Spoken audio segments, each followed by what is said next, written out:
The current war between Russia and the Ukraine has been going on for several months now, as most believe, and there is much speculation going on in the community of the world, politically, religiously, what have you, much speculation as to where this is going to lead. While most believe that this current war began on February 24th of this year, 2022, actually, the skirmish between Russia and the Ukraine began in February of 2014. So it's been going on for about 8 years now. Well, over 8 years now. It's really a complicated matter, and I don't have time to explain it all. I actually do not know all of the details myself, but I will tell you this much I do know, is that it runs much deeper than simply Putin being a madman. There's a lot going on, and I've heard a lot of speculation. Some of it I think is accurate, some of it is not. But it is much more complicated. But what we need to recognize is that Russia is on the move, and we should recognize that Iran and Syria have long been allies of the Russian government from the time of communism going forward. And Russia has actually helped many Arab people to terrorize Israel, to train them, to give them weapons, to terrorize Israel and the West, including America. And this has been going on for decades, although it's not mainstream media news. People want to sweep it under the blanket or the covers, if you will, under the rug, I guess that's what they call it, sweep it under the rug. But it has been happening, and there's a lot of credible evidence to that truth. Communist ties to the Muslim extremists has been going on for many years, and this has a lot of people wondering about this, wondering if this could be the prophesied war of Gog and Magog. Well, this is described in the Bible, this prophecy, and if you do a search on the internet, if you take a look at YouTube and do a search on Gog and Magog, you're going to come up with hundreds of web pages, dozens and dozens of people adding commentary, speculating as to what Gog and Magog represents, what is going to happen, and frankly, much of them are saying, the vast majority of them, probably in the 90+% of them, are saying that Gog and Magog has begun, that this is the beginning of the biblical prophecy. Because Putin does have his eye on much more than the Ukraine. Well, I'll learn to speak one of these days. But is that true? Is there evidence pointing to that Gog and Magog is starting? What is the truth about Gog and Magog? Well, that is what I would like to explain, or to begin to explain today. Let's go over to 1 Chronicles and chapter 5 to begin the message. 1 Chronicles chapter 5. I had actually given a Bible study on this subject 2 years ago, a little more than 2 years ago, I believe. And the study is still available for review on our website. However, because there are some Church of God people that are getting caught up in much of the speculation and, frankly, the misrepresentation of Scriptures, we had discussed this in the past week or two, and we thought it would be helpful to review this subject. And perhaps in these messages, I'm going to give 2 messages on the subject, one today and one next week. And I want to help us to not get swept up or caught up in the wide misunderstanding of biblical prophecy. And so, we need to ask the question first. Who is Gog? What is this land of Magog? Well, the first mention of Gog in the Bible is in the book of Chronicles. And the following chapter, chapter 5 of 1 Chronicles, begins with discussing the sons of Reuben. And I'm going to jump down to, I'm not going to read the first couple of verses here, but I'm going to read verses 3 and 4, where it says that the sons of Reuben, the firstborn of Israel, were Hanok, Pelu, Hezron, and Carmi. And the sons of Joel were Shimei, his son, Gog, his son, and Shimei, his son. So these are two different spellings and pronunciations. I don't know how to pronounce the Shimei or something. But the point is, in this verse, we see that the genealogy follows the line of Reuben through Joel. Now, Joel was a grandson of Reuben, and that would make Gog, as mentioned in verse 4, a great-great-grandson, because it says that he's actually the son of Shimei, or I don't know how you pronounce that, but it goes Reuben, Joel, Reuben, probably Hanok, Joel, Shimei, and then Gog. And so, that is where the first mention of Gog is in the Bible. And we see that he comes from the tribe of Reuben. What about Magog? Well, the first mention of Magog goes back much further, actually. If you go back to Genesis 10, Genesis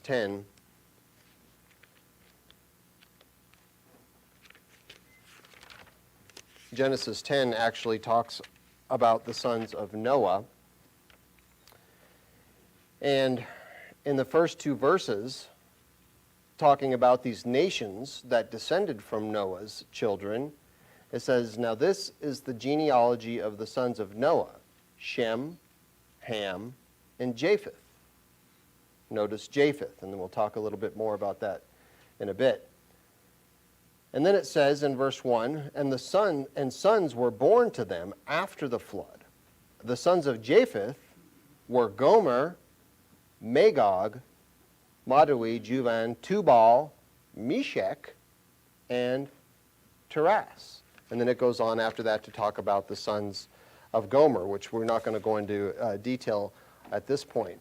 But the point is that Magog, we see, was one of Japheth's 7 sons. And therefore, that would make Magog a grandson of Noah. Now, Japheth is considered to be the father of the yellow-skinned Asian people. And actually, his name is directly related to the term Japan. It's also believed that Japheth's sons gave rise to the Persians, who are a people predominantly found in Russia today, even though their homeland is found in present-day Iran. And we're going to talk more about that a little later. In any case, there is no further documentation in the Bible regarding Gog and Magog specifically. It goes on to mention a lot of their descendants. But in any case, there are indications where these tribes, the people of Gog and Magog, not only came from, but where they went to, where they settled, and where they became actually prominent, a prominent people in the world community. In fact, there is evidence both in the Bible, and there is also extra-biblical evidence for a lot of those critics out there that are critical of the Bible. There is extra-biblical evidence that speaks of Gog and Magog coming from these people and becoming great nations, even empires. So consider a few extra-biblical documents, and I'm just going to quote a few here. One of them is the book of Jubilees. And it's said in the book of Jubilees that all inner portions of the north were given to Magog, and this is speaking north of Jerusalem or Israel, and that Gog inhabited an area next to Japheth's borders. So the descendants of Japheth had a certain area, and then there was an area next to them that was inhabited by Gog, as it says, given to Magog. The book of Biblical Antiquities, which is a book that was penned by Philo, many of you may have heard of Philo, a famous historian of ancient times. A book that he wrote says that written mid-1st or 2nd century are names of 7 of Magog's descendants. And then it names these 7 descendants of Magog because they were people of significance. Sesi, Thifa, Pharuta, Amiel, Phimei, Golosa, and Samanach.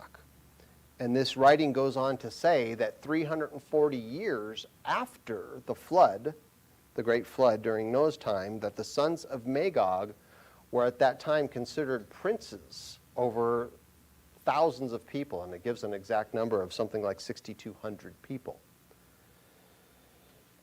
In the Antiquities of the Jews, and we're well aware of Josephus' extensive writing of history, it says that Japheth, the son of Noah, had 7 sons, and they inhabited so that the beginning of the mountains of Taurus and Amanus, they proceeded along Asia as far as the river Tansis, and along Europe to Cadiz, and settling themselves on the lands which they light upon, which none had inhabited before, and they called the nations by their own names. For Gomer, and we recognize that name as one of Magog's descendants, for Gomer founded those whom the Greeks now call Galatians, or Gauls, but were then called Gomerites. Magog founded those that from him were named Magogites, but who are by the Greeks called Scythians. And so that's who the Greeks called these people. And most people, even people that don't believe in the Bible, are well aware of the history of the Scythians. And so according to Josephus, these people are directly related to major settlements in Asia, in Galatia, which we know is in modern-day Turkey, and also Scythia. Now today, Scythia is known as the areas of the Ukraine, Russia, and Kazakhstan. And these are all areas obviously found north and also east of Israel. Also noted by Josephus as well as other historians is that the Magogites are a people who actually inspired or led Alexander the Great to erect barriers between the Black Sea and the Caspian Sea. And this is a part of history. And the reason Alexander had erected these barriers was to keep hostile, uncivilized, who he considered, the Greeks considered barbarians from the north from invading the south. And so it is that there are a number of historical stories about these people, and some are credible, but then there are some that are considered or would fall into the category of legend because they cannot be proven, nor can they be disproven.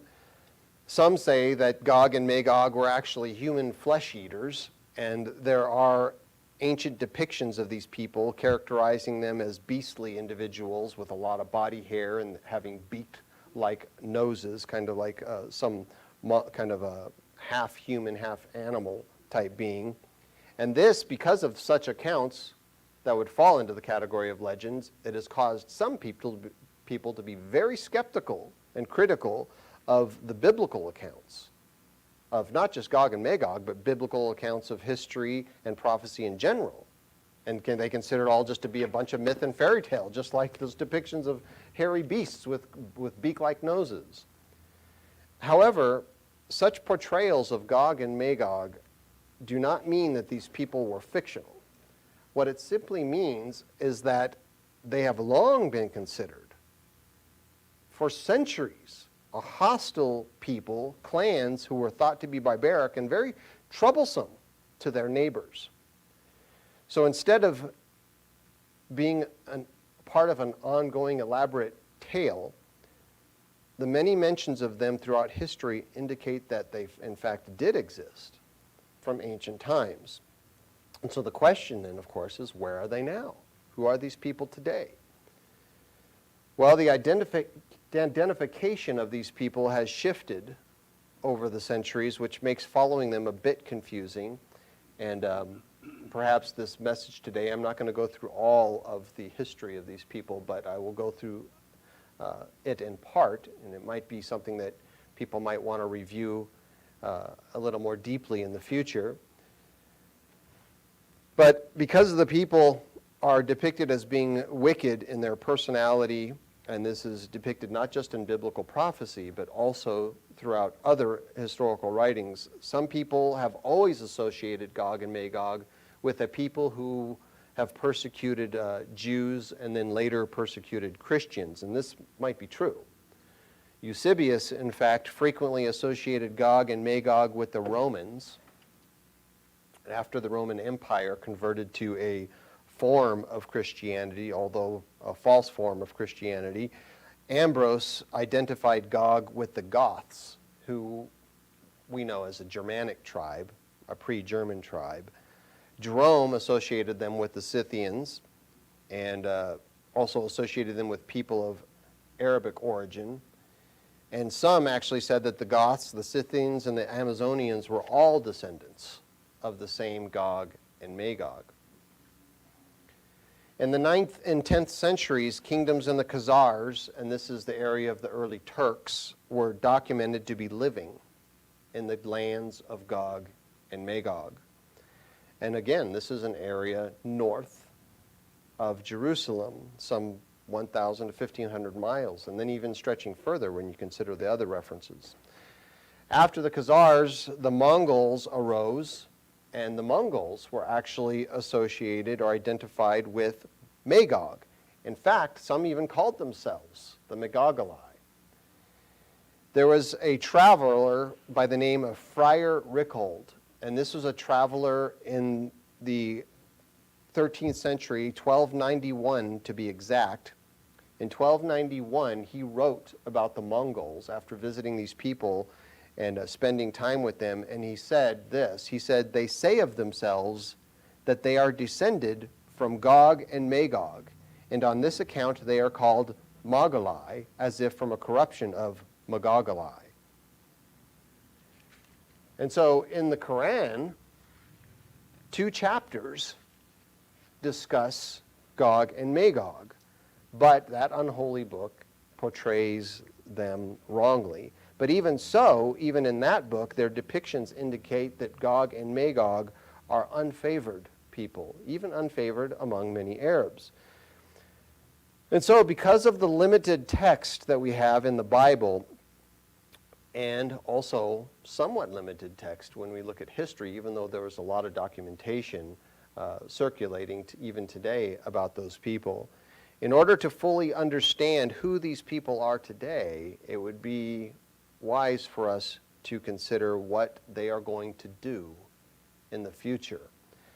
And so we need to review, therefore, the prophecies of Gog and Magog and what God says that they will do. And so to begin this review, I want to go over to the book of Ezekiel and chapter 36. There are, in fact, 2 books in the Bible that mention the same battle that will be instigated by Gog and Magog. One of them is the book of Ezekiel, and most people that speak about or try to explain this prophecy will go right to chapter 38. But the other book is a book found in the New Testament volumes, and it's the book of Revelation. These books, Ezekiel and Revelation, were written centuries apart from one another, which might be a reason why many people consider the 2 prophecies to be speaking of separate events, but they actually speak of the same event, as we will see. And so, somewhere around 590 to 570 BC, the prophet Ezekiel was inspired by God to record a prophecy that mentions Gog and Magog, and he clearly mentions them depicts them as people that are hostile towards God's authority, hostile towards God's people and his way of life. And this prophecy speaks specifically of Israel at first. It talks about the people of Israel, and it depicts what will happen to Israel in the near future, but also what will happen to Israel in the distant future. And so when we look at the prophecy of Ezekiel 38, what we see happening before Gog and Magog is that Israel, a large number of the ancient Israel, will be actually raised from the dead. It's a resurrection. But most people do not understand this. They do not understand God's plan of having different resurrections at different times in future history, and so they try to read something else into the prophecy. They believe that actually the depictions of Israel and the prophecies we're going to go through today depicts Israel being restored as a nation today, right now at this time, even beginning in 1948. And this is, I think, a primary reason for the mistaken conclusion people have regarding Gog and Magog, its timing and also its meaning. So before we consider the assault of Gog and Magog, I want to review the context of what the prophecy tells us. And this, of course, is the first rule to understanding any scripture, is to consider what? The context. We always have to look at the context. And so let's begin by looking at chapter 36 of Ezekiel, where it begins by saying, "And you, son of man, prophesy to the mountains of Israel," speaking of the people of Israel, the tribes of Israel, mountains, different tribes, "and say, O mountains of Israel, hear the word of the Eternal. Thus says the eternal God, because the enemy has said of you, Aha! The ancient heights have become our possession." In other words, you've been brought down, you've been destroyed. Aha! Throwing it in their face. "Therefore prophesy and say, Thus says the eternal God, because they made you desolate and swallowed you up on every side, so that you became the possession of the rest of the nations," which is exactly what happened. We know that. Israel has still not been returned to the glory it had when God gave them the land of Canaan. "And you are taken up by the lips of talkers and slandered by the people. Therefore, O mountains of Israel, hear the word of the eternal God. Thus says the eternal God to the mountains, the hills, the rivers, the valleys, the desolate wastes, and the cities that have been forsaken, which became plunder and mockery to the rest of the nations all around. Therefore, thus says the eternal God, surely I have spoken in my burning jealousy against the rest of the nations and against all Edom, who gave my land to themselves as a possession, with wholehearted joy and spiteful minds, in order to plunder its open country." And that was exactly what has happened many times over. The area where Israel is today has been plundered many times over by different nations that have invaded. "Therefore prophesy concerning the land of Israel, and say to the mountains, the hills, the rivers, the valleys, Thus says the eternal God, Behold, I have spoken in my jealousy and my fury, because you have borne the shame of the nations. And therefore, thus says the eternal God, I have raised my hand in an oath, that surely the nations that are around you shall bear their own shame. But you, O mountains of Israel, you shall shoot forth your branches and yield your fruit to my people Israel, for they are about to come." So he's talking about this land that is going to become bountiful and fruitful, and it's going to, the prosperity is going to spread in this area. "For they are my people, Israel, are about to come. For indeed, I am for you, and I will turn to you, and you shall be tilled and sown in the land, and nurtured. I will multiply men upon you, all the house of Israel, all of it, and the city shall be inhabited, and the ruins rebuilt.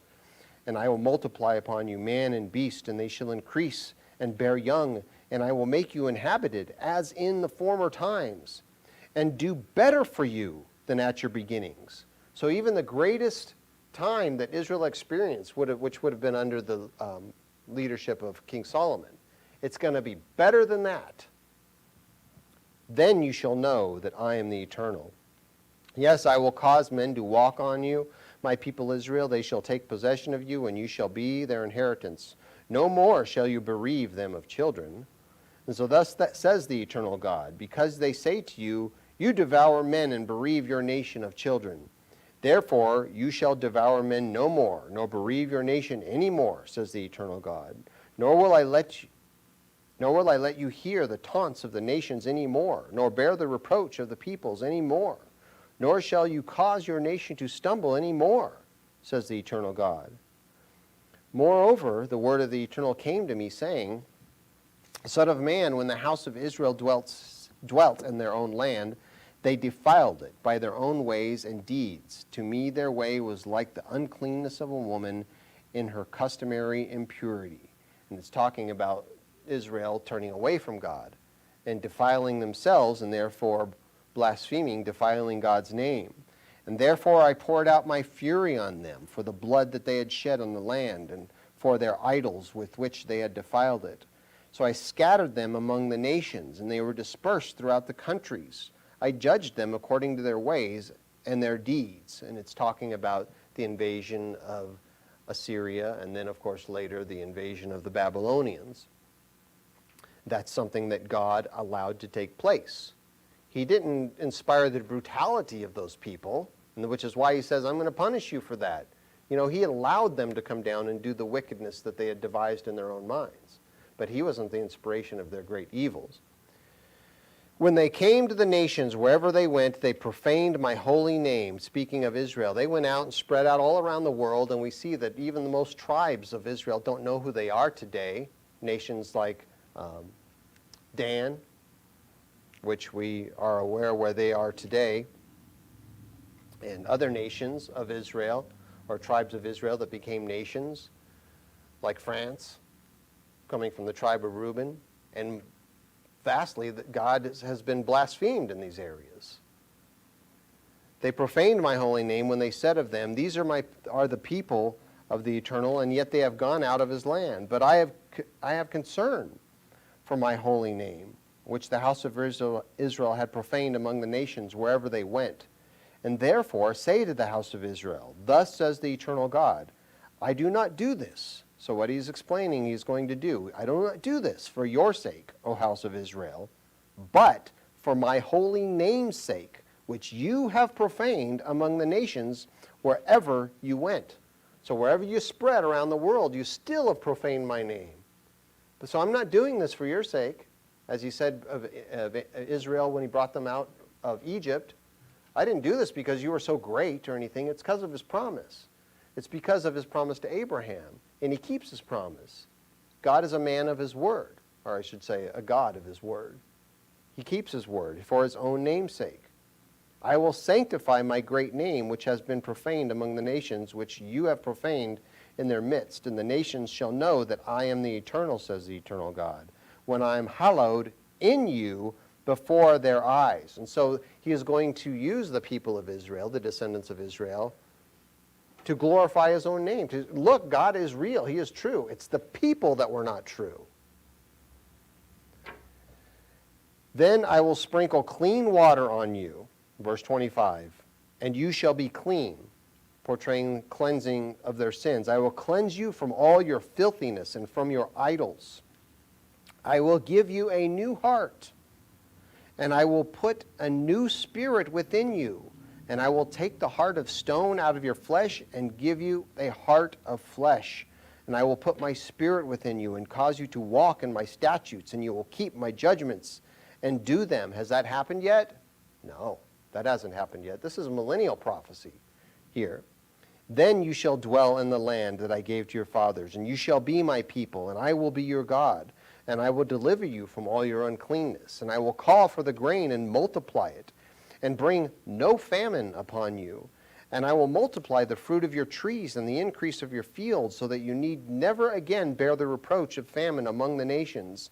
And then you will remember your evil ways and your deeds that were not good, and you will loathe yourselves in your own sight for your iniquities and your abominations.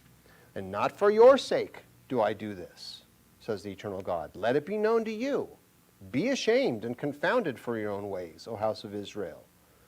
Thus says the eternal God, on that day I will cleanse you from all your iniquities. I will also enable you to dwell in the cities, and the ruins shall be rebuilt.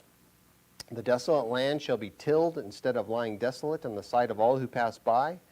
And so they will say, this land that was desolate has become like the Garden of Eden.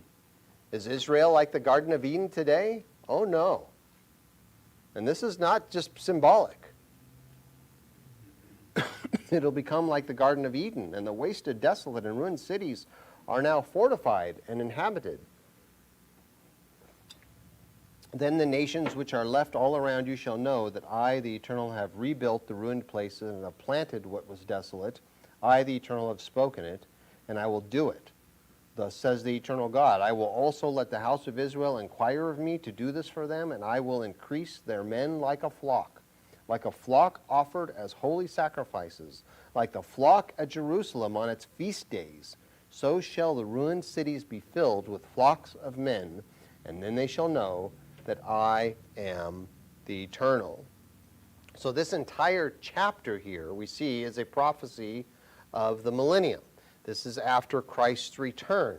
It is after the second Exodus, or beginning the second Exodus, when God will gather the tribes of Israel from all around the world and bring them back into the land. And this second Exodus is described dozens of times. I have a list of scriptures in my Bible, dozens and dozens of scriptures talking about that second Exodus, when God will bring the tribes that are scattered all around the world back into the land, and he will allot large parcels of land to each of those tribes, and that's described in Ezekiel 48. But because most do not understand that, most do not understand the millennial reign of Christ and how the chosen saints are going to reign with Christ for 1,000 years, how the meek will inherit the earth, and because they don't know this mystery of God, they put these verses in the context of present times. And they try to say, it's happening now. This is our purpose. A lot of people, there's been Jews and also Messianic Christians who say, we need to go back to Israel. We need to repopulate Israel. We need to bring this prophecy to pass right now. But God's saying, no, you don't need to do this. I'm going to do this. I will do this, says the Eternal. So these verses speak of God restoring all the tribes to Israel, not just the Jews, not just Judah, not just Benjamin or the Levites, but all of the tribes of Israel to their land. And he says it will become like a Garden of Eden. His good name will not be profaned in the Middle East at that time. Is his name profaned in the Middle East today? Oh, yes. Despite the fact that there might be a lot of kind and decent people that live in the nation of Israel today, his name is vastly profaned in that land by many people. But it will not be at this time. He said, not any longer. So after 1,000 years of peace and prosperity in the land, after Christ has returned, there is going to be an enormous resurrection of the dead.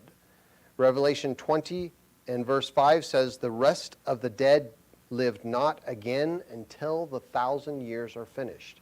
And that is a prophecy of people being raised to a physical existence. And this is going to be described in the next chapter of Ezekiel that we're going to read. But the vast majority of people who read the Bible today, they don't understand this. They don't understand the mystery of God. They might hear it. You know, people might be listening to me speak right now, and they may go, oh, I see what you're saying. I see why you're saying that about the scriptures, but they don't believe it. They say, yeah, but I don't believe that. Well, what about this scripture? Oh, yeah, I see what you're saying. I don't believe it. For this reason, when we continue to read the book of Ezekiel, most who read the Bible, who want to understand the Bible, don't recognize what time frame is mentioned in the chapter we just read, and also what the time frame that is mentioned in the next chapter we are going to read, where this falls into God's plan. Now notice that there is a break in the visions here, in the prophecy. The previous one actually began in chapter 35, where it says, moreover, the word of the Eternal came to me, saying, and he goes on to speak of judgment against Mount Seir, which is the ungodly Arab nations, southeast border of Edom. But it goes through verse 36, and then, chapter 36, and then in chapter 37, there is a break here where it stops, and then it begins again. The hand of the Eternal came upon me and brought me out in the spirit of the Lord and set me down in the midst of the valley, and it was full of bones. So now here's another prophecy. But regardless of a separation in the prophecies, at least when they were given to Ezekiel and when he recorded them, it's still chronological. But the chronology jumps forward, boom, 1,000 years. First, there's that second Exodus after Christ returns, and Israel is established in the land. God plants his headquarters of his in Jerusalem, And that place becomes like a Garden of Eden, fruitful, bountiful. All flow to it to learn the way of God. And then a prophecy 1,000 years later comes in chapter 37. And so let's read the first 14 verses here. After Ezekiel said that the hand of God was upon him, brought him in the spirit of the eternal and set him down in the midst of the valley, and it was full of bones. What's that all about? Well, obviously it's depicting dead people. And then he caused me to pass by them all around, and behold, there were very many in the open valley, and indeed they were very dry. And that descriptive term is interesting, very dry, meaning these bones are really old, ancient bones. And he said to me, Son of man, can these bones live? And so I answered, O Lord God, well, you know. And again he said to me, Prophesy to these bones, and say to them, O dry bones, hear the word of the Eternal. Thus says the eternal God to these bones, Surely I will cause breath to enter into you, and you shall live. I will put sinews on you, and bring flesh upon you, and cover you with skin, and put breath in you, and you shall live.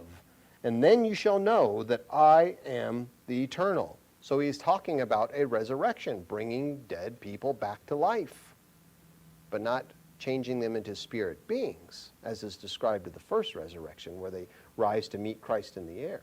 This is actually causing them to have flesh and bone. And so in verse 7, so I prophesied as I was commanded, and as I prophesied, there was a noise, and suddenly a rattling, and the bones came together, bone to bone.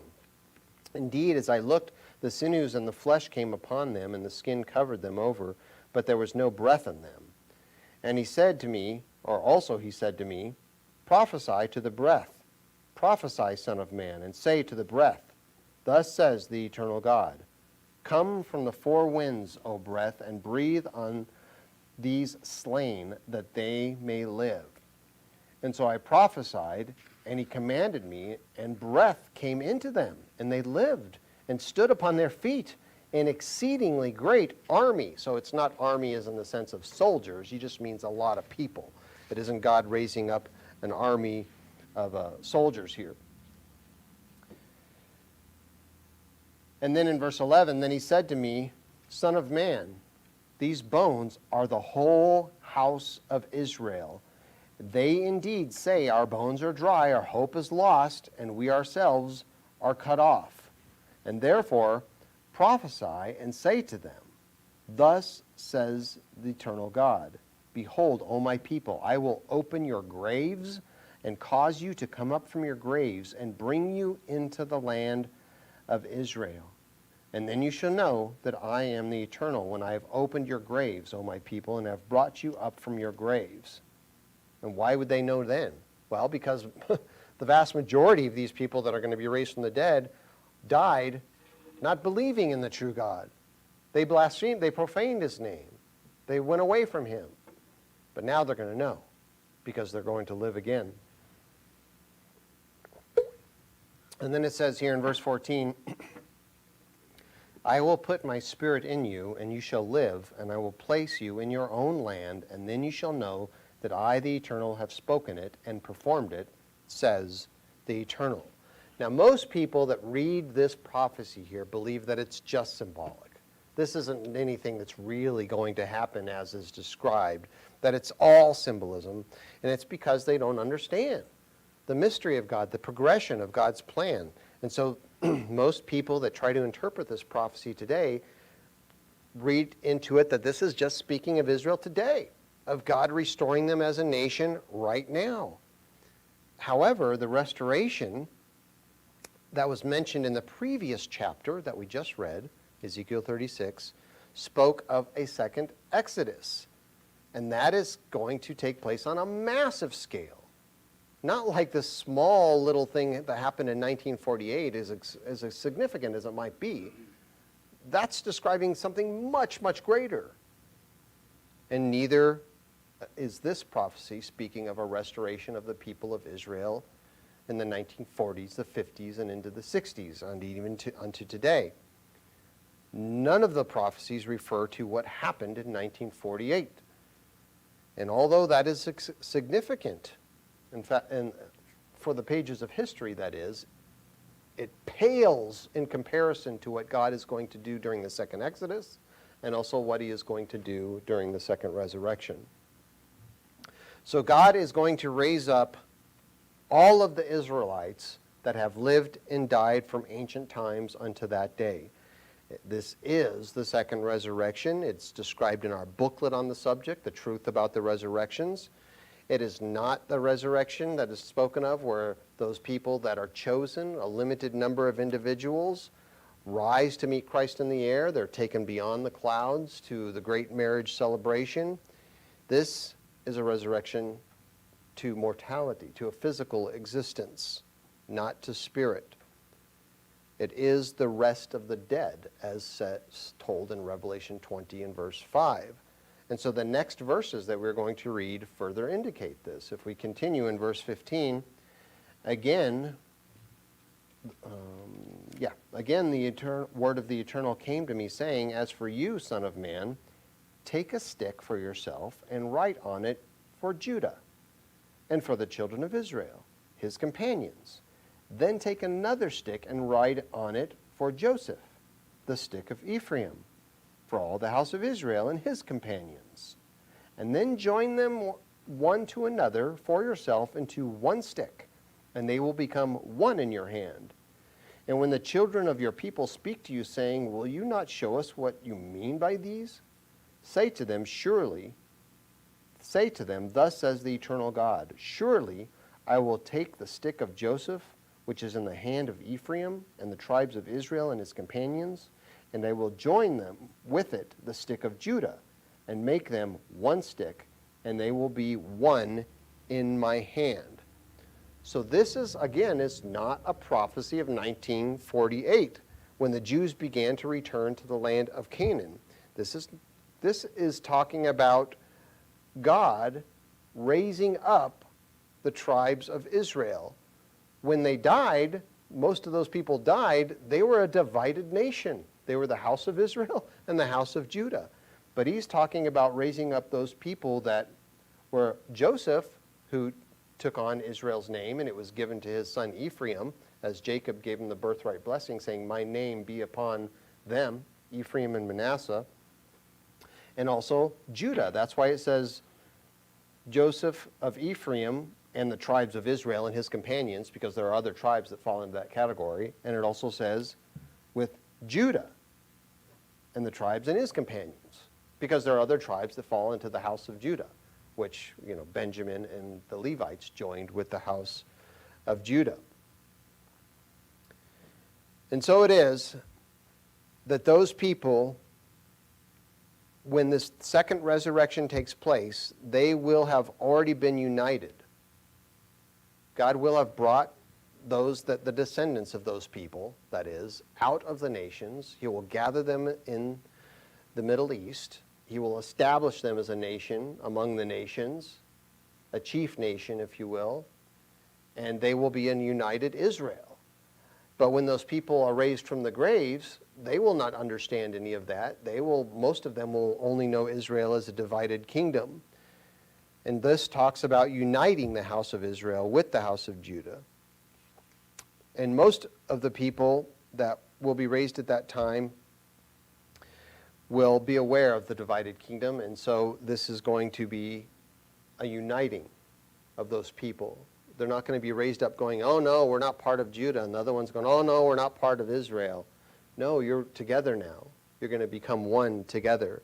And that was the acted oracle that God had Ezekiel perform. In the continuing verses, verse 20, it says, And the sticks on which you write will be in your hand before their eyes. And then say to them, Thus says the eternal God, Surely I will take the children of Israel from among the nations wherever they have gone, and will bring them into their own land, and I will make them one nation in the land on the mountains of Israel, and one king shall be the king over them. And they shall no longer be two nations, nor shall they ever be divided into two kingdoms again. And they shall not defile themselves any more with their idols, nor with their detestable things, nor with any of their transgressions. But I will deliver them from all their dwelling places, which with they have which they have sinned, and will cleanse them. And then they shall be my people, and I will be their God. And David my servant shall be king over them, and they shall have one shepherd, and they shall also walk in my judgments, and observe my statutes, and do them. Then they shall dwell in the land that I have given to Jacob my servant, where your fathers dwelt, and they shall dwell there, they and their children, and their children's children, forever. And my servant David shall be their prince, forever.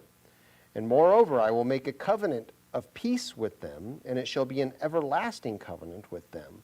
I will establish them and multiply them, and I will set my sanctuary in their midst forevermore. My tabernacle also shall be with them. Indeed, I will be their God, and they shall be my people. And the nations also will know that I, the Eternal, sanctify Israel, when my sanctuary is in their midst forevermore. So Israel will again be united. And it is going to be far greater than the restoration of Israel as a nation that occurred in 1948. That event did not result in Israelite tribes from all around the world returning to that land. That event did not see the allocation of large parcels of land in the Middle East as described by Ezekiel in latter chapters. However, because it is not given for most people to understand the mystery of God's plan that includes 3 stages of resurrection, people look at the current situations going on in the world and they try to read themselves into the scripture and say, oh, this is happening right now. Oh, it's just symbolic. It's happening on, well, not so much of a scale that it's kind of portrayed here, but this is what's going on right now. They try to read themselves into prophecy, and this has even caused some people within the splinter groups of the Church of God to be confused and to fall into this misunderstanding of prophecy. And so with this in mind, realize that there are some people who attend the Church of God that are not called. I'm not saying that these people are evil or bad or wicked or not kind and decent and good folk. They might be very good people. They might believe in God. But not everyone who attends Sabbath services has God's Spirit. And there are many in the Church of God that are actually being swayed by this, being swayed by false prophets. Imagine that. I've talked to a number of people over the years who have been swayed by some ministers who have been in the church for a long time and were good ministers at one time, but have gone way off track and now would fall into the category of false prophets. And people have and still are following them. And therefore, there are also people that are being swayed by false prophets outside of the Church of God. And so with this in mind, we don't want to fall into misinterpretations, a misunderstanding of Scripture. And even while I explain some of this today, there are people listening to this message right now, or people who might listen to it in the future, and they might see some of the connections that I'm making, but they'll say, I don't believe it. I don't believe it. Well, to those people who might be listening and say, I don't believe it, I challenge you, prove me wrong. Prove it wrong. I don't say I think I know everything. That's not it at all. But I would like somebody to show me where it's wrong, if you think it's wrong. If it's incorrect, prove it and share it with us. You know, if we're wrong, we want to be right. If we are wrong and you share that with us, we'll both be better off for it. But if you look at the Scriptures and you can't prove it wrong, should we actually still just go, I don't believe it? Or maybe we should think, maybe there's something to that. But I think the vast majority of people who might be listening who don't believe what I'm saying, they're likely going to refuse to take up the challenge because it takes effort, it takes work, research, and study, and prayer. But they'll still continue to disagree. And of course, this has much to do with an understanding that is given by God. It's an understanding that is given by God through His Spirit. And Christ said this to the disciples. In Mark 4, in verses 11 and 12, He said to them, to you it has been given to know the mystery of the kingdom of God. But to those who are outside, all things come in parables, so that seeing they may see and not perceive, and hearing they may hear and not understand. oh yeah, I see what you're saying. I hear what you're saying. I don't believe it. And that's what Christ was referring to.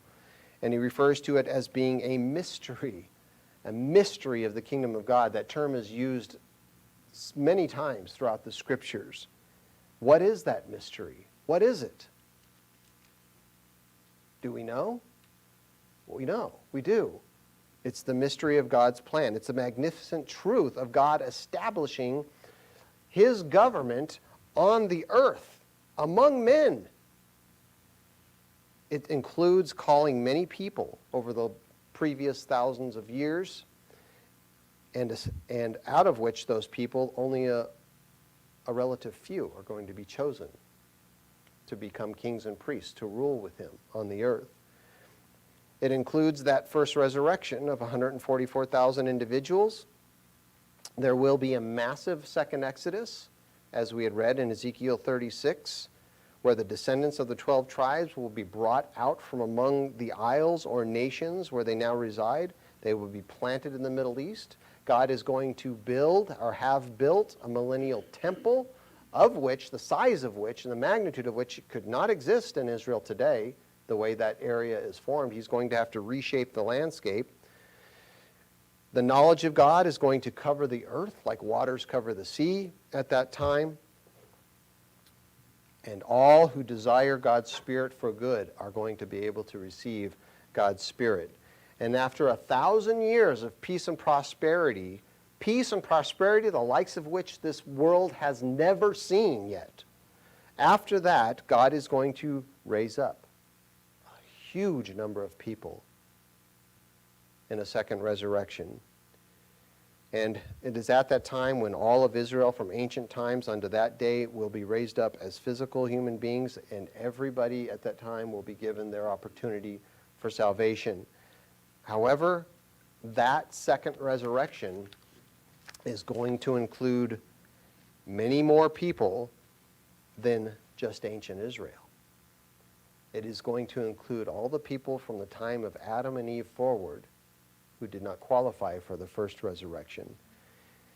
Ezekiel chapter 16 and verses 53 through 55 speaks of people of Sodom and other cities, referring to Sodom as its mother and their daughters, that they will be raised, as it says, to their former state.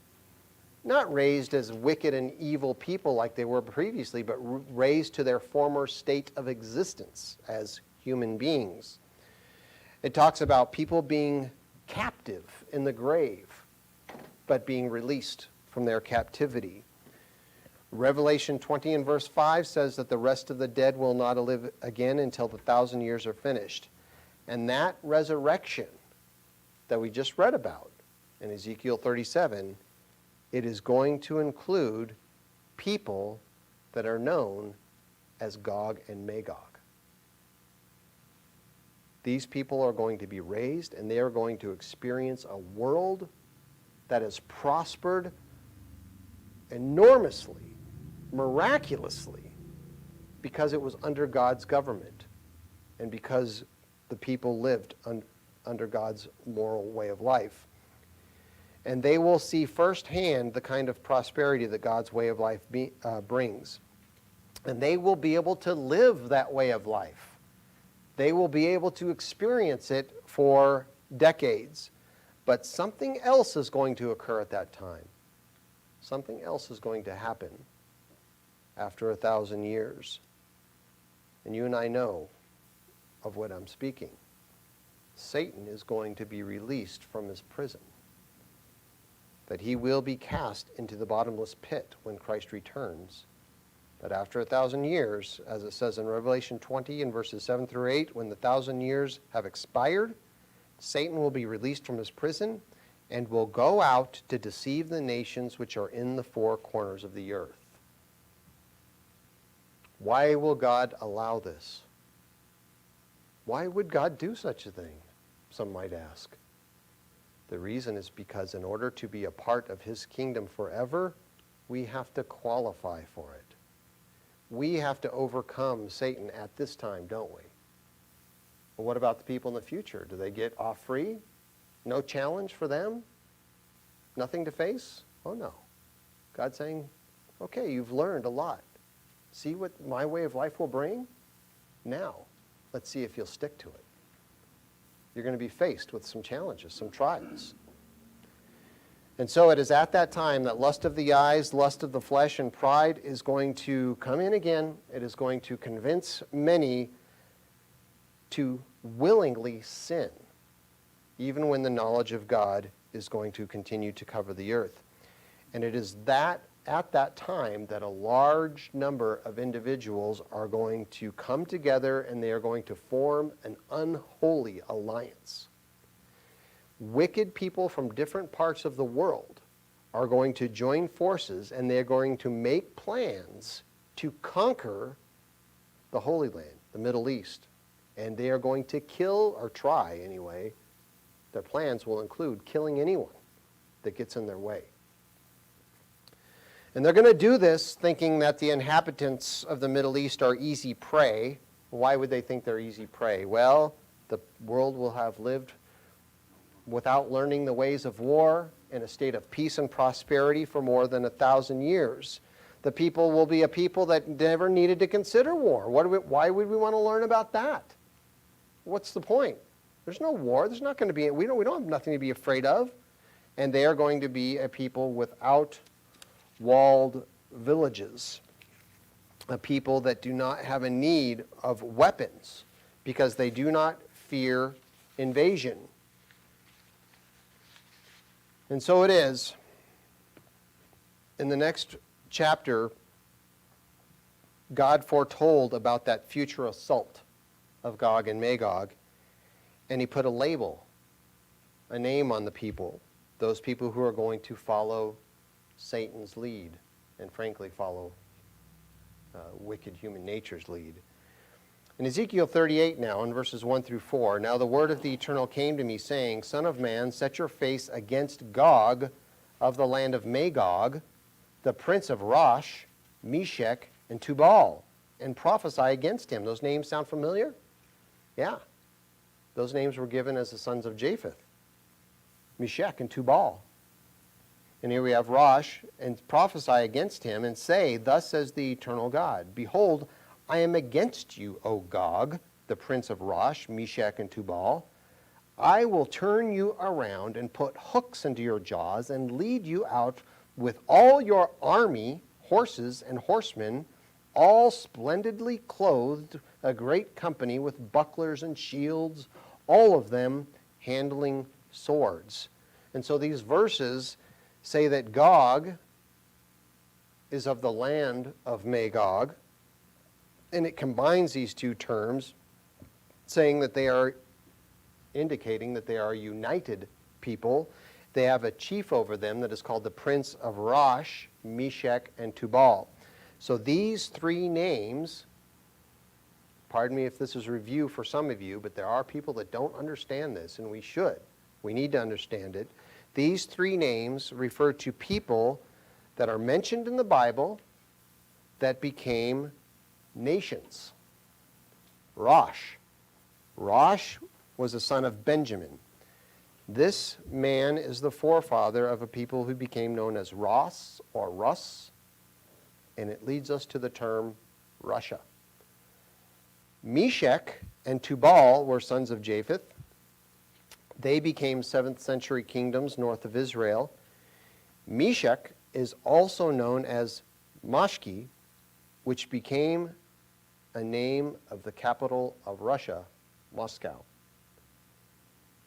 Tubal is also known as Tobol, which became the name of a 1,000-mile-long river that exists today in Russia called the Tobol.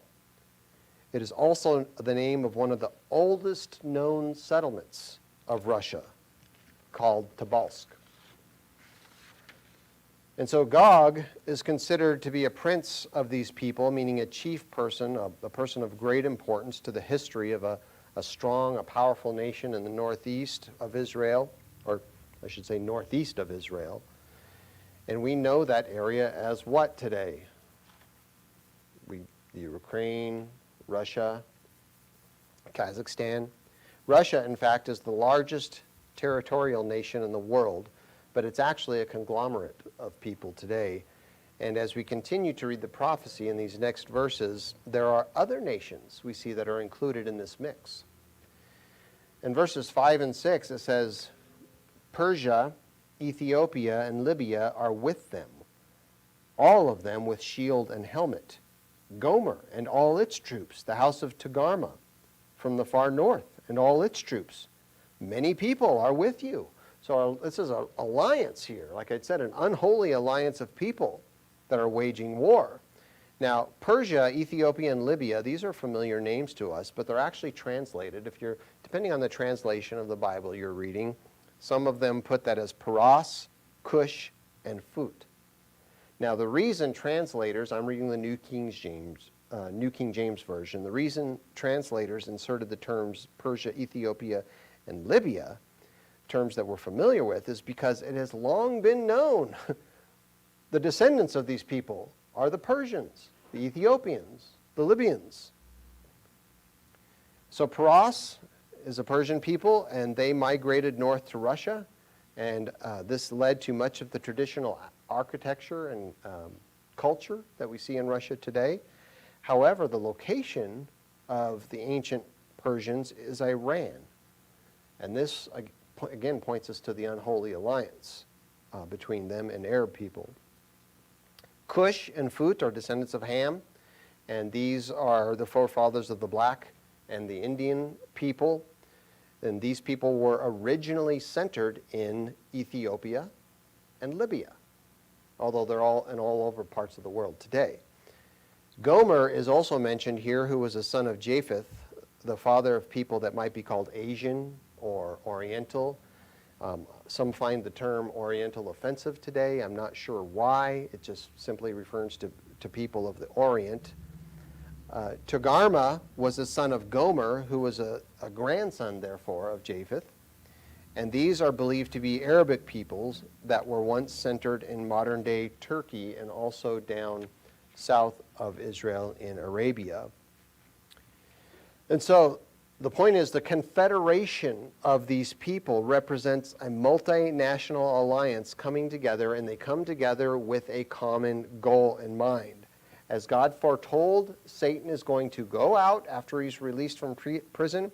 He's going to deceive people, as it says, not in just one place, but it says in the four corners of the earth, people all over that are willing to choose to go against God's way of life.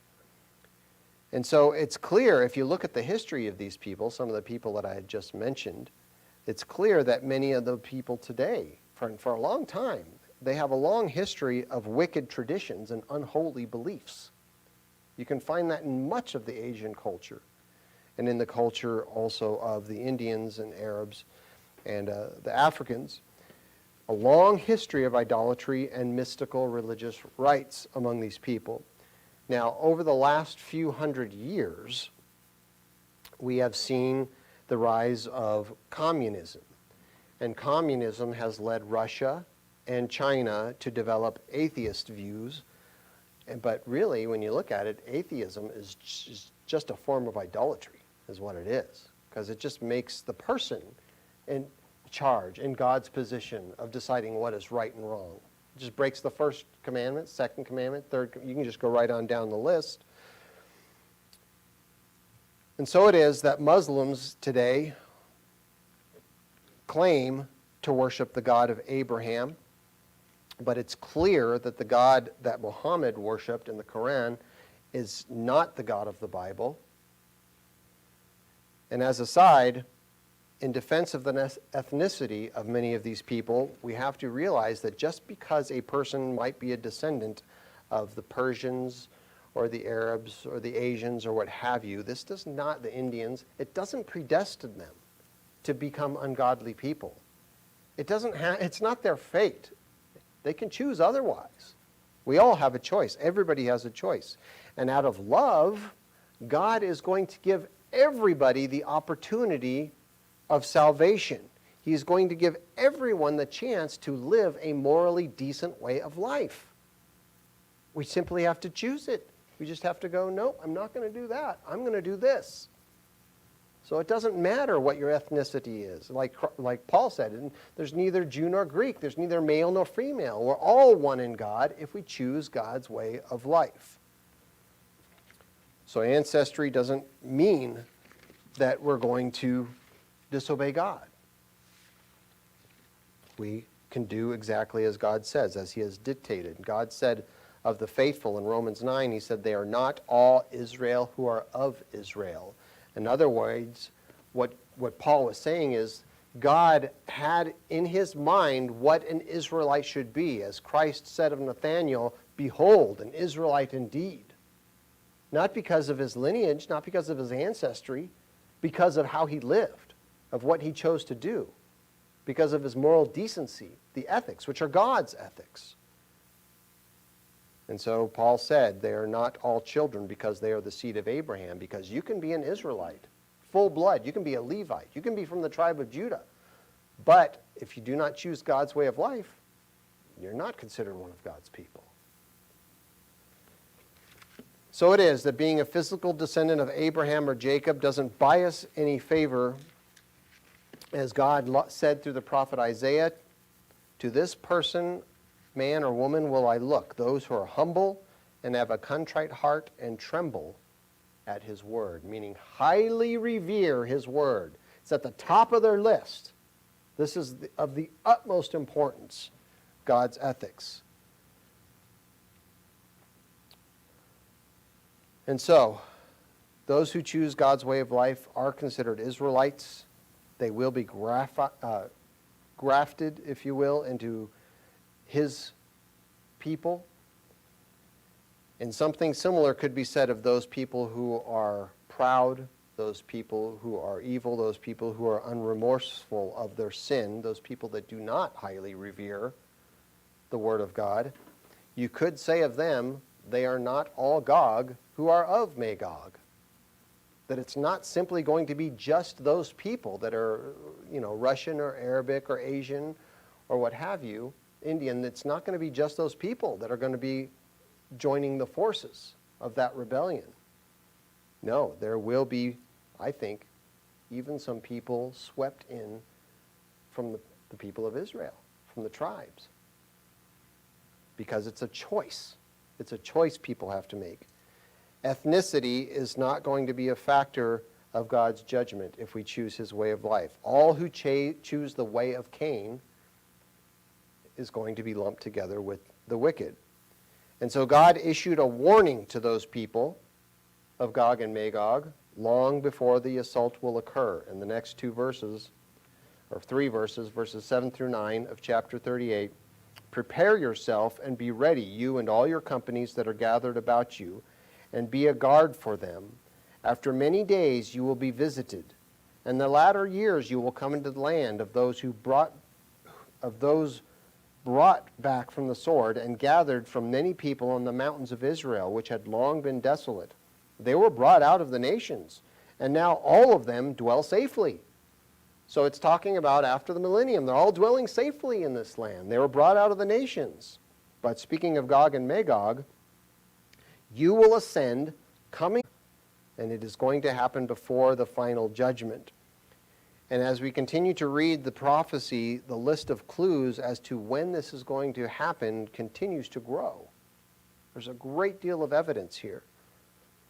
In verses 10 through 13, before we continue, would you mind going over to the air conditioner and you just turn it down to like 72 and then hit done and it'll kick back on? It's getting warm in here. I can feel it. So in verses 10 through 13 now, as the list of evidence grows, thus says the eternal God, on that day it shall come to pass that thoughts will arise in your mind, speaking of the wicked, and you will make an evil plan, and you will say, I will go up against a land of unwalled villages. I will go to a peaceful people who dwell safely, all of them dwelling without walls and having neither bars nor gates, to take plunder and to take booty, to stretch out your hand against the waste places that are again inhabited, and against a people gathered from the nations who have acquired livestock and goods, who dwell in the midst of the land. Sheba, Dedan, the merchants of Tarshish, and all of their young lions will say to you, and that is as you're going up to attack, have you come to take plunder? Have you gathered your army to take booty, to carry away silver and gold, to take away livestock and goods, to take great plunder? In other words, really? That's what you guys are doing? Really? So think about this, those people that try to put this in the context of today, thinking that Gog and Magog is going to happen today, in our time. Are there walls for the sake of protection in Israel right now? Oh yes, many walls, large walls, with barbed wire and armed guards. In fact, the wall that President Trump was having built during his presidency, some of that design came from what was designed in Israel to keep some of those people separate from one another, to protect the people of Israel. But this says that Gog will go up against a land who dwell safely without protective walls, without bars or gates. Do people dwell safely in Israel today? Well, some would say, well, it depends, on where you live, but not so much. No, there's a constant threat of violence in that area. And so something else of interest here is, what is the motive for this invasion of Gog and Magog here? Is it religious? No. Is it political? No. It says they want to plunder. They want to take booty. They want the gold, the silver, the wealth of the land.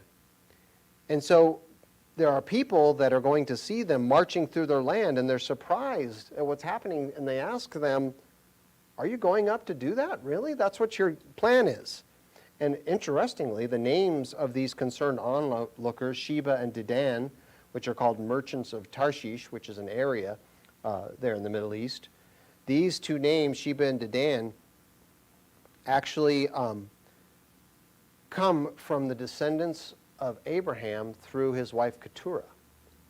So it shows that not just Israelites are going to be put back in that land, other descendants are going to be brought back into that land as well. Ezekiel 38 and verses 14 through 17, therefore, Son of man, prophesy and say to Gog, thus says the eternal God, on that day when my people Israel dwell safely, will you not know it? Of course you will. Everybody will know. They haven't learned the ways of war for 1,000 years. Then you will come from your place out of the far north, you and many peoples with you, all of them riding on horses, a great company and a mighty army. And that's notable, riding on horses. You will come up against my people, Israel, like a cloud to cover the land. And it will be in the latter days that I will bring you against my land, so that the nations may know me when I am hallowed in you, O Gog, before their eyes. How is God going to be hallowed in them? Well, we'll see. Thus says the eternal God, are you he of whom I have spoken in the former days by my servants, the prophets of Israel, who prophesied for years in those days that I would bring you against them? So it's kind of like asking this satirical question here. God is asking, are you the one? You're the prince of Rosh that was prophesied. Yeah, God knows. It's not like he doesn't know the answer to that question. But just because God is going to gather them together, something that we need to note here, God says, I'm going to bring you down here. He even says in a previous verse, I'm going to put hooks in your jaws and bring you down into this land. This doesn't mean that God is inspiring the evil. Not at all. Verse 10 that we had read previously says that on that day it shall come to pass that thoughts will arise in your mind, and you will make an evil plan. It's their own doing. This isn't God inspiring evil. He doesn't use evil in that way. Their wicked plans are why God says he's going to bring them down. It's kind of like, as it says, and I think it's, let me see, verse 4 that says, I will put hooks in your jaws and lead you out. It's like catching a fish. I'm going to bring you out. I'm going to bring you onto the shore. Here's what's going to happen. You're going to perish. And so God is going to bring them into, or allow them to come into this place for their own destruction. And God allows this. He allows it today. Some people that are atheistic believe, I can't believe in a God that would allow such evil to happen in this world today. God is not allowing it. We are. We have choice. We can do something about it. If people stood together and said, you know what, we're not going to put up with that wickedness anymore. We're going to put it out. We could do it, but people won't do that. Oh, people, let them do what they want to do. You know, as long as they don't bother me. Well, guess what? It is bothering you. It's bothering all of us. Our entire society is becoming corrupt because we're just allowing wickedness to run wild. And so God allows this to happen. Why? So we learn a lesson. So we learn what way works and what way does not. So that some of us will qualify to be a part of his kingdom and saying, you know what, I experienced that. I am not going that way. I know where it goes. I know what the end result is. I choose God. As for me and my house, we'll obey God. And that's why God allows the evil to exist. And so it is. Many people consider the Bible today to be myth and fairy tale. And after the second resurrection, there will again be many people that will consider the Bible to be myth and fairy tale. And even though they might read these prophecies saying, hey, wait a minute, this says that if we go up against Jerusalem, look what's going to happen. They're going to go, oh yeah, I know, but I don't believe that. I know that's what it says. I don't believe it. In addition to this, all those people of the second resurrection will be people that never saw the plagues that will be blown or poured out on the earth before Christ's return. They will be people that did not participate in the huge rebuilding process of this planet, because God is going to help people restore the planet to its health and vitality, but he's not going to do it all. We're going to have to clean up our own mess down here, and we're going to have to prepare the planet to be habitable in a nurturing and a healthful way. But not only that, what else are people in the millennium going to be preparing for? I know Art's thinking about it. He pointed at the second resurrection.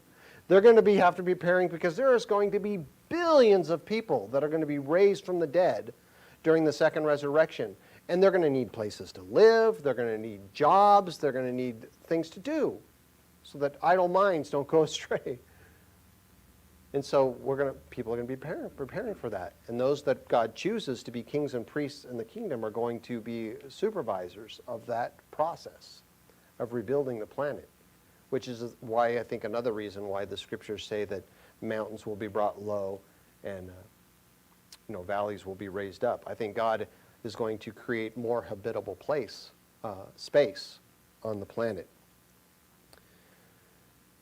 And so it is that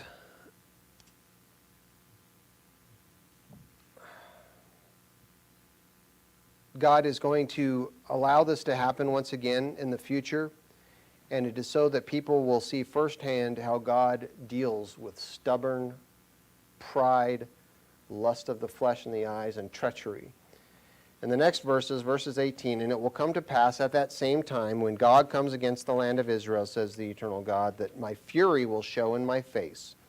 For in my jealousy and in the fire of my wrath I have spoken. Surely in that day there shall be a great earthquake in the land of Israel, so that the fish of the sea, the birds of the heavens, and the beasts of the field, all creeping things that creep on the earth, and all men who are on the face of the earth, shall shake at my presence. The mountains shall be thrown down, the steep places shall fall, and every wall shall fall to the ground. And this is talking about the systems of defense that are put up by Magog. And we'll read that in just a moment. I will call for a sword against Gog throughout all my mountains, throughout all the nations, says the eternal God. Every man's sword will be against his brother. And I don't think this is talking about God calling people to kill all of those evil individuals, although that might be included. I think he's talking about confusion and paranoia. Much like he did with some of the armies that came up against Israel. He caused confusion and paranoia so that they were fighting among themselves, killing each other. In verse 22, and I will bring him, speaking of Gog, to judgment with pestilence and with bloodshed, and I will rain down on him and on his troops and on the many people who are with him, flooding rain, great hailstones, fire, and brimstone. So God's going to take care of it. This huge army that comes to plunder the Middle East. Thus, in verse 23, thus I will magnify myself and sanctify myself. I will be known in the eyes of many nations. Then they shall know that I am the Eternal. So God will call for an end to these behaviors of the people of Gog. He is going to be magnified in this way, meaning that he is going to be elevated in the minds of others because of what became of those people who rejected God's morality and chose instead to kill and steal. Now, when it's over, everybody on the earth at that time is going to know that he is God and there is none else. Now, you might say, well, so many people already learned that during the millennium. But you have to remember, after the second resurrection, billions of people are going to be raised from the dead. And they're not going to know everything that was learned by people during the millennium. And so they're going to have to see some of this firsthand. They're going to have to experience it firsthand. And even many of those people that lived during the millennium, they're not going to get off without needing to be tempted by Satan. If you live and die during the millennium, God is going to raise you up in the second resurrection. And you'll be tempted too. Just like you and I are tempted today. It's only right. And so there is more to this, to further indicating the accurate timing of this march to war. And I'm just going to read the first several verses here of the next chapter when it talks about Gog's armies being destroyed. In verse 1, chapter 39 and verse 1, and you, son of man, prophesy against Gog, and say, thus says the eternal God, behold, I am against you, O Gog, the prince of Rosh, Meshech, and Tubal. I will turn you around and lead you on, bringing you up from the far north, and bring you against the mountains of Israel. Then I will knock the bow out of your left hand, and cause the arrows to fall out of your right hand. You shall fall upon the mountains of Israel, you and all your troops, and the peoples who are with you. I will give you to birds of prey of every sort, and to the beasts of the field to be devoured. It's a cleanup crew. And you shall fall upon the field, for I have spoken, says the eternal God. And I will send fire on Magog and on those who live in security in the coastlands. Then they shall know that I am the Eternal. Now, it says that God is going to send fire, and in a previous verse it says brimstone, hail upon Gog. But, interestingly, not only on those people that dwell northeast of Israel or the people or their armies at hand. It says in the verse that we had just read that it will be upon those who live in security in the coastlands. What's he talking about here? Well, coastlands can also be interpreted as isles or islands. But not just islands in the way that you and I might think, because the nation that we live on today, North America, is a big island. South America is a big island. All the continents are just enormous islands, and that's what God is talking about, large areas of land of people who think they live in security. And so I think what God is saying here, the expression is talking about friends, families, allies of those people who went off to war against the Middle East. God is going to destroy the uprising of those people as well, those people that gave them supplies, weapons, or encouraged them morally. Yeah, go get them, bring back the gold. So the homelands of these people will likely be fortified. Why? Why is it that it speaks of the Middle East having unwalled villages, no bars or gates, but it's talking about these people that have fortifications? Why? Well, they have been learning the ways of war now. They started to learn it again, but not as long as you and I have learned the ways of war. Since the time of Adam and Eve, perhaps these people will be expecting some form of retaliation, and so they will secure their homes or their cities. But there's another interpretation of this expression, of those who dwell securely. And it says, I will send and this might be found in the King James Version or some other translations. God says, I will send a fire on Magog and among them that dwell carelessly in the isles. And so this could mean that these are people that are living carefree. Do whatever you want. It doesn't matter, like many people are living today. It doesn't matter. It's all good. Living without care of God's ethics. But God's judgment is going to be a witness on all people, or to all people that remain. In verse 7, it says, So I will make my holy name known in the midst of my people Israel, and will not let them profane my holy name anymore. And then the nation shall know that I am the Eternal, the Holy One of Israel. And so this indicates that there will be people of Israel going down a wrong path, because they will need to know that He is the Eternal. This will need to be made clear to them.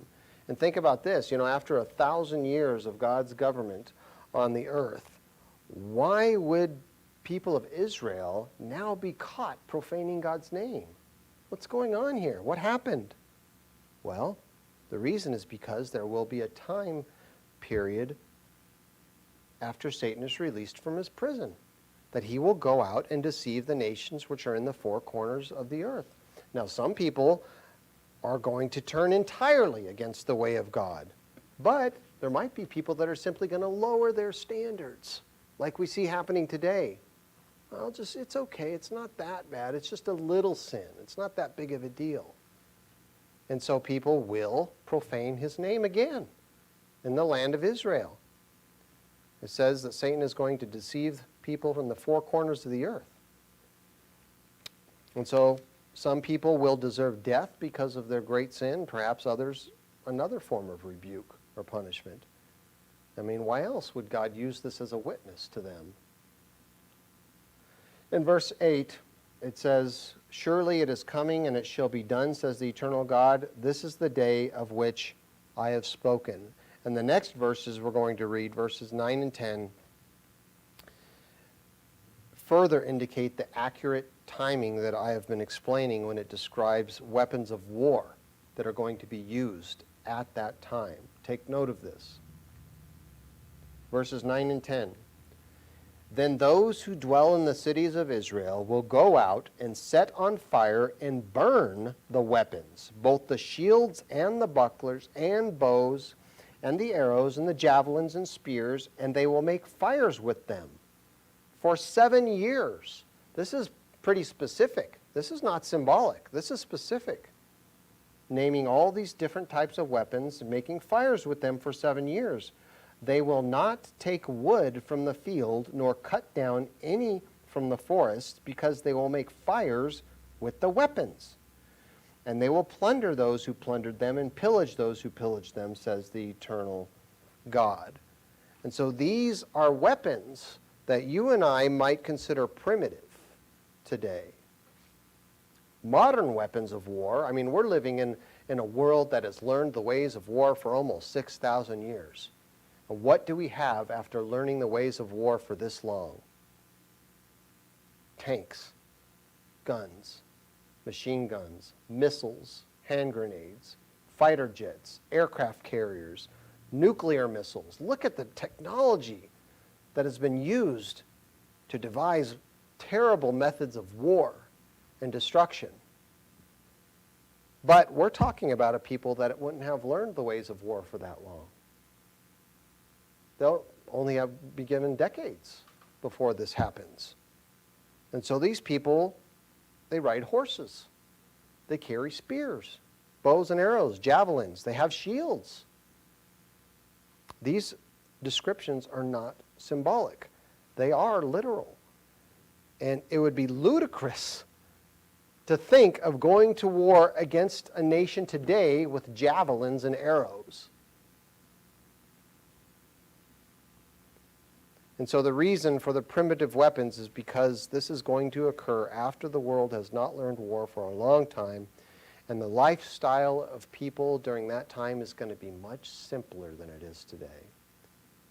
I think there will be technology to a degree, but not on the level that we have today.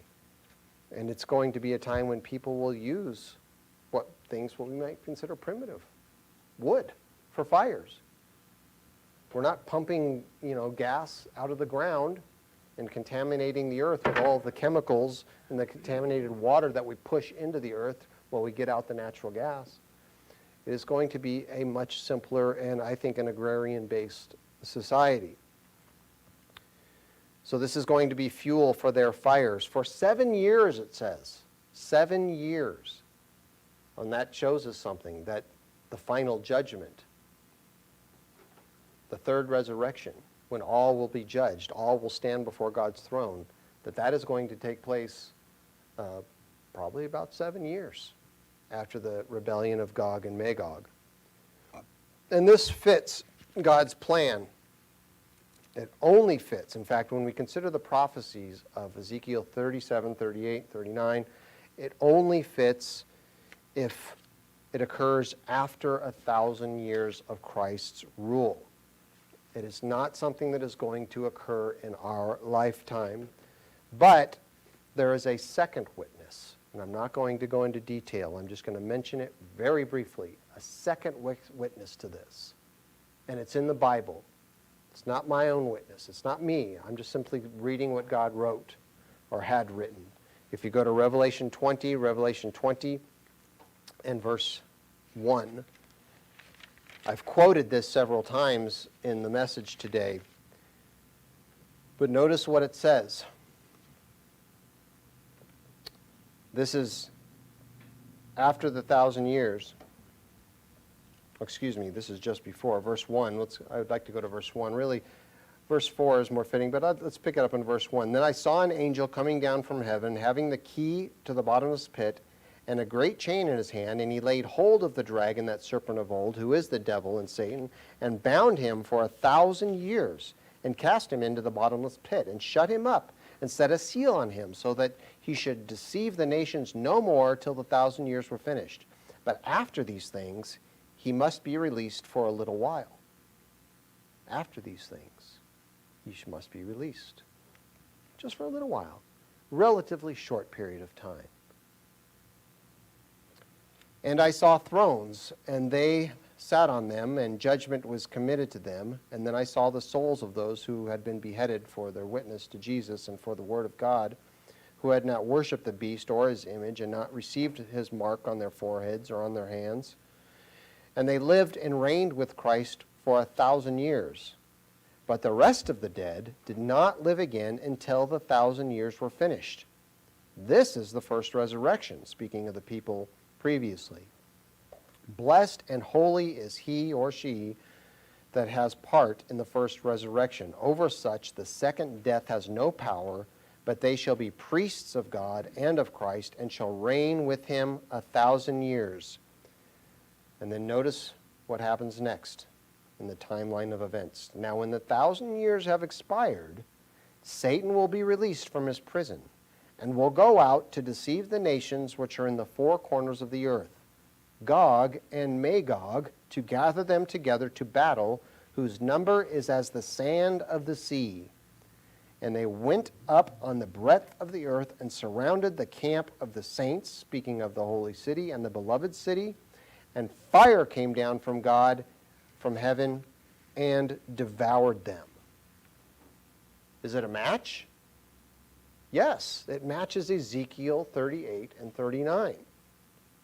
Gog and Magog may have existed as people from the past. They may exist as nations today. They do exist as nations today. And some of those people might survive the tribulation and live on into the millennium. But many of them are going to be raised up during a second resurrection along with ancient Israel, and this takes place after Christ has returned. That is the timing of Ezekiel 38 and Ezekiel 39. It is not a prophecy of a war that is going to occur in our age. And there is more to know about this prophecy. But we're going to stop here, and we're going to continue next week with part 2 of the truth about Gog and Magog.